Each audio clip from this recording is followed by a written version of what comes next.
legendaries are randomized to be legendaries.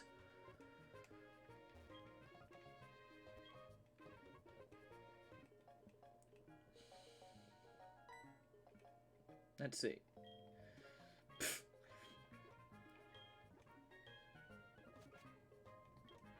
Well, thank you. Stealth. Stealth 100. It's actually a pretty sick outfit. Like, I'm not gonna lie. No, I agree. I just found it really hilarious that, you know, you don't even have to try to find a disguise. Just, oh, you must be a recruit. Here, have your uniform. Yeah, it's just, are you new? Get to your position. Yeah, no, Rocket Knight, everything is random. So it could be a Moltres, it could be Giratina, we don't know.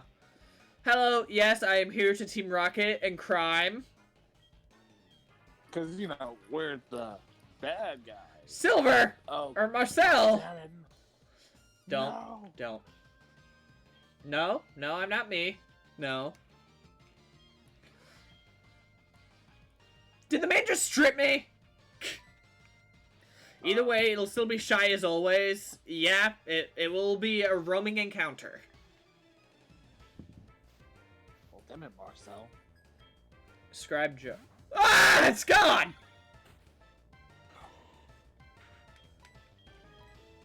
Slap God!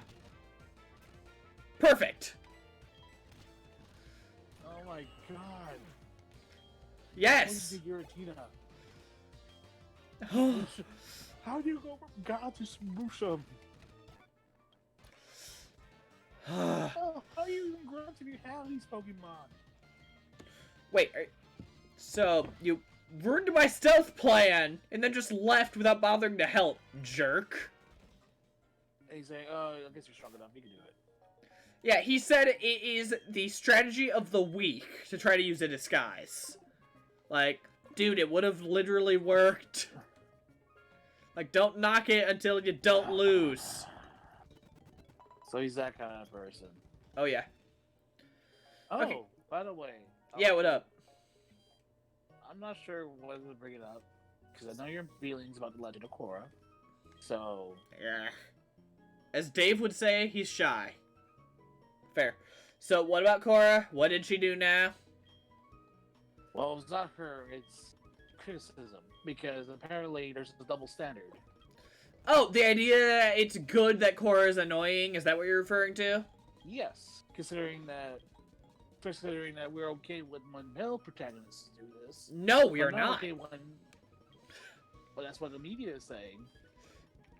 Is that apparently we're okay when the males do this, but not when females do it. If Aang was half as annoying as Korra, Korra wouldn't exist. Because the only reason she exists is because of how good Aang was.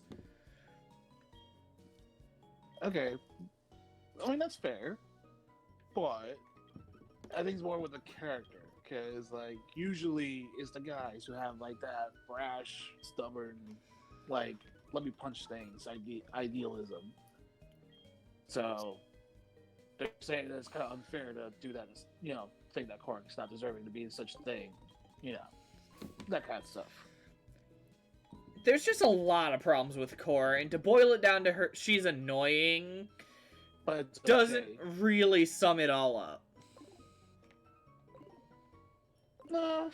No, I mean, again, I haven't seen the show. So she's arrogant, overpowered, and she has only... she mastered 4 of the elements. Or 3 of the 4 elements when she was like 4, before people even knew she was the Avatar. Which you would think they would say she is because she mastered. Yeah. 3 elements. So that's actually how the first episode of Korra introduces her. With her... It's basically just people going like, so we've heard that you think your daughter is the Avatar? And then Korra's mom just looks smug, calls for Korra. Then Korra breaks the freaking wall down and starts bending 3 of the 4 elements, shouting, I'm the Avatar, you gotta deal with it. To be fair, I mean... because I don't think... Has any other bender from, like, Has any other bender done a different bending style? Like I know, like adopting techniques to improve one style, but No. like, is there ever such Only thing the as, like, Avatar can bend more than one element. Yes. So I'm just saying, why is that so hard to believe? I mean, granted, this is making her OP from the start. Because the elements take years for a single one to master. The only reason that Aang got as far as he did was because he was on a huge time crunch, and even then, it was highly unlikely that he'd actually managed it. Yeah, no. Like if I remember, I went through all 3 seasons recently. So you know. Yeah. And the only reason he made it out is because Ozai accidentally allowed him to get the Avatar state back. Like, yeah. Had that not happened, honestly, we could be seeing a completely different ending. Oh my god, that's amazing. That's toxic. Ooh. Nice. Okay, but back to the question at hand. Yes. So, while I won't say, like, it's bad for Korra to be annoying or abrasive, it only works if there's some kind of trade-off with it, or at least some kind of character growth with it. The thing is, with my experience with her, she never got a huge bite of humble pie like that kind of character needs. Okay. That's fair enough. I mean, again, I haven't seen it, so it's not my place to say, but that's what I would say. It's like, look, it would be okay if there's something that complements with it, or at the very least, at least tone it down a little bit. Yeah, a notable issue with it is it's not treated as a flaw by the rest of the world. The rest of the world's like, oh, she's so bold. When in reality, no, she's an obnoxious pain in the butt. Everyone's just like, oh, she's so confident, she stands up for herself. No, she's rude. She's rude, cocky, it's just bad. I think the only thing is that there's not... I mean, I don't know. Is there a lot of popular female characters that you can think of that can pull that off? What, like abrasiveness? That is widely known. I mean, I'm pretty sure there's a few, but we're talking like... Because Korra, I mean, she's part of the Avatar banner, so of course she's going to be having that widespread acknowledgement. Okay, you know who's a well-done, abrasive character who's, like, very confident and doesn't really let people get that to them, and yes, is female? Katara! Who's from the same tribe as Korra! Yes. Like, I forgot about that.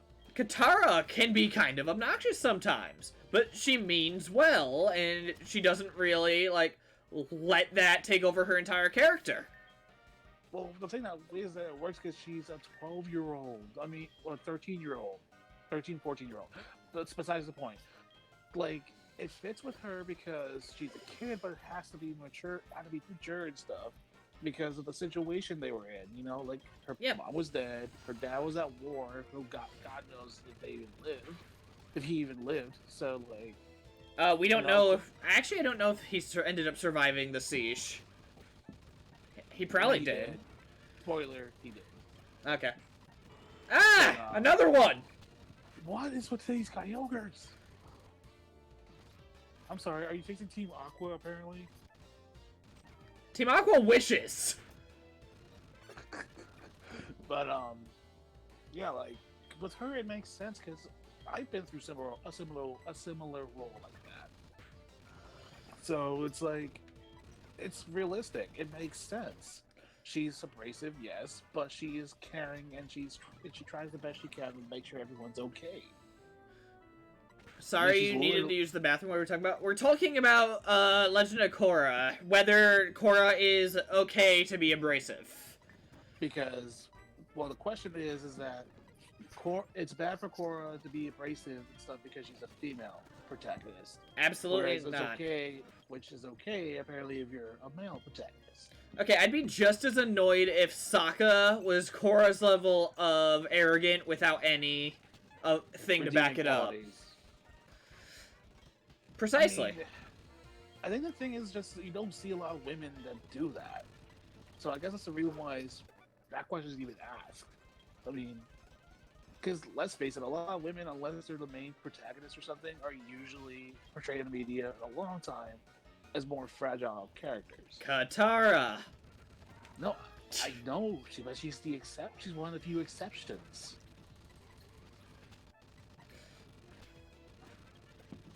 Let's see. Oh god, another one of you Well, guys. I guess there's a few more in anime, but you know, of course, anime. I mean, come on. You know, anime's getting big now. Jesus. Yeah, I told you other things, no explosion. Yeah.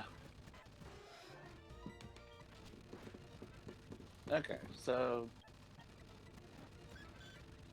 So yeah, I hard disagree with that article. Most of that was because the writers wanted her to be different from Aang, but from a story sense, wouldn't it be a little cocky if you found out you were the Avatar? Kinda. To be fair, they found her when she was 4 and let it go to her head instead of waiting like they were supposed to with Aang. They were supposed to wait until he was like 16, then he was pushed into it at like 12, and then he ran away because the pressure got to him. But unlike Aang, who was pressured to save the world was at peace when Korra found out. So it's basically like, hey, you're basically this uber badass that we don't really need, so you can sit around and be awesome, basically. Captain America in World War II and the First Avenger. Yeah.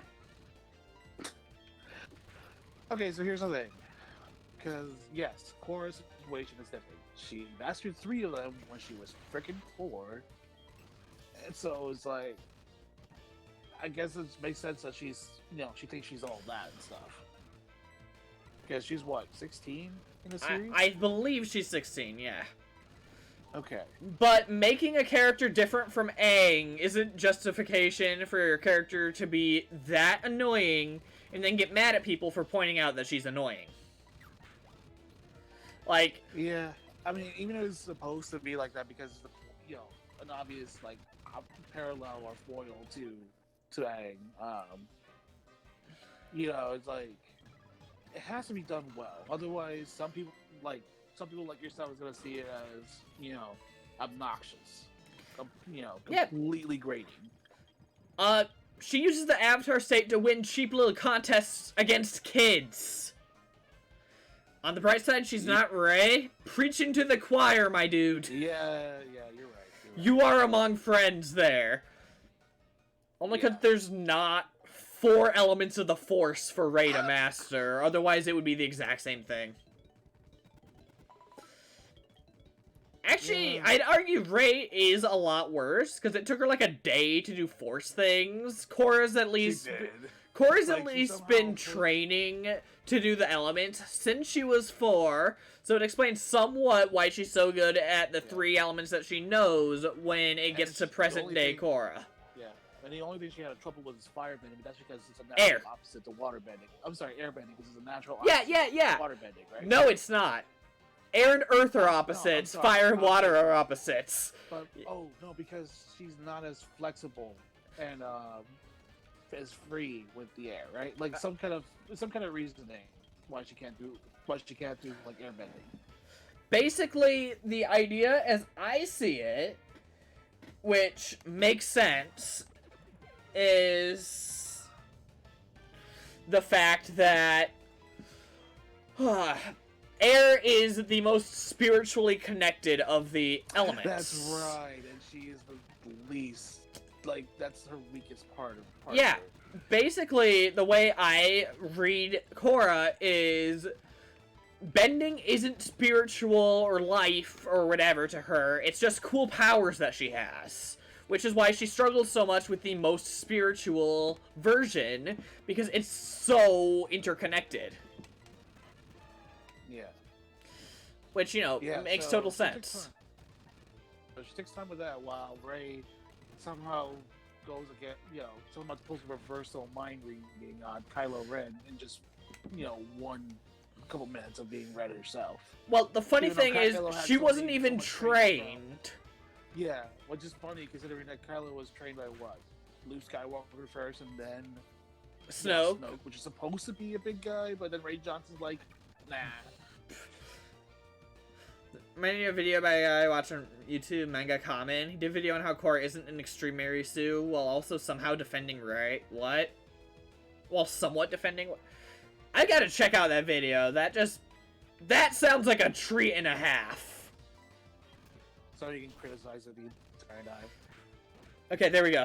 Was that the last mon? Nope. How tentacruel of you. This is the last mon. Ha! Damn right, you're losing, son. Yes.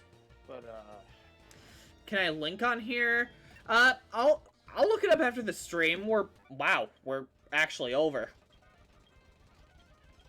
wow. Just in time. Yeah, we're not done with this arc quite yet. We need to get the director of the radio tower from the underground area that they locked him in.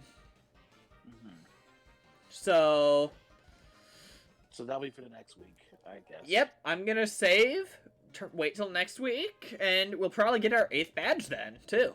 Man, we were having such a great conversation between the three of us. Man, look at this! That just looks wrong, almost, right? You went through 3 gyms in one session. To the first section, to the second, all 3 of the gyms you could do in basically any order, this section. Now it's just Claire.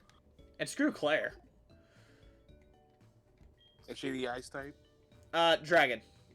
Dragon. Damn. And yet, Speed Demon. Damn right, Rocket Knight. Alright, I am going to end the stream here. Have a good night. I'll be back next week, same time, same place, trying to finish the Johto route. Oh yeah, same channel, same CD soundtrack, same dumb face. Tomorrow, and on every Tuesday and Thursday, currently I am playing Dragon Quest XI S. The next big game will probably be Persona 5 Strikers. So, be on the lookout for that if you're interested.